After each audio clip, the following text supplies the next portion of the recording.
काफ़ी बार मैं एडोलेसेंस के साथ डील करती हूँ, कॉलेज में प्रोग्राम करती हूँ, काउंसलिंग करती हूँ और मैंने देखा है कि जब भी एग्ज़ाम आती है ना तो बच्चे बहुत स्ट्रेस में रहते हैं और इतना सारा गलत चीज़ें करते रहते हैं। या तो 10 घंटा बैठ के पढ़ते रहेंगे या तो कंप्यूटर के सामने प्रोजेक्ट करते रहेंगे और फिर खाएंगे तो भी जंक खाएंगे और फिर स्ट्रेस में रहेंगे कि मेरा ये पढ़ना बाकी है, ये प्रोजेक्ट बाकी है और स्ट्रेस लेवल बढ़ता जाता है।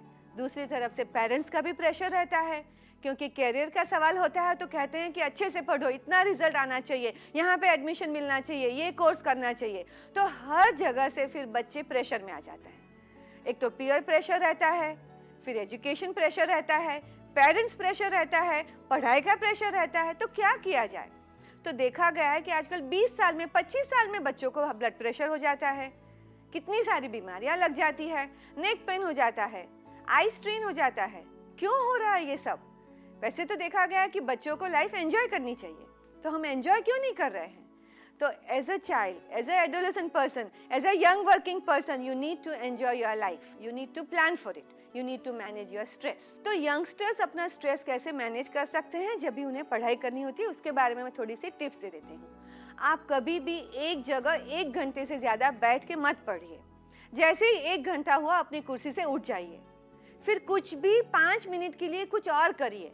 चाहे म्यूजिक ऑन करके म्यूजिक सुन लीजिए, चाहे कुछ भी खाने को मन करे तो खुद उठ जाइए, 1-2 ग्लास पानी पी लीजिए या कुछ जूस पी लीजिए, जो आपको मनपसंद खाना है खा लीजिए, कुछ फ्रूट खा लीजिए, मगर मेक अ चेंज। जब आप चेंज करते हैं, खड़े हो जाते हैं, तो एक तो बॉडी रिलैक्स हो जाता है because you are sitting in one place, then your body is under stress. But when you get up there is blood flow, there is change, तो आपके लिए अच्छा रहेगा। फिर दूसरा, जब भी आप स्ट्रेस में रहते हैं तभी मन करेगा कि आप जंक ही खा लें।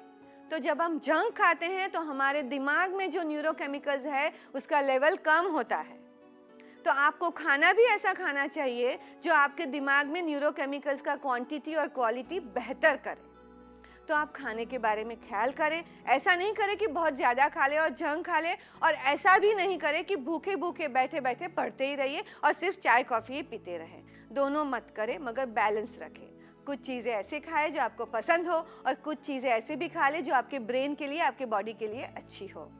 फिर जब भी आप पढ़ते हैं तो 1 घंटे के बाद आप ऐसा भी कर सकते हैं कि आपने जो पढ़ा है उसे दिमाग में विजुअली देख लीजिए कि आपने क्या पढ़ा है।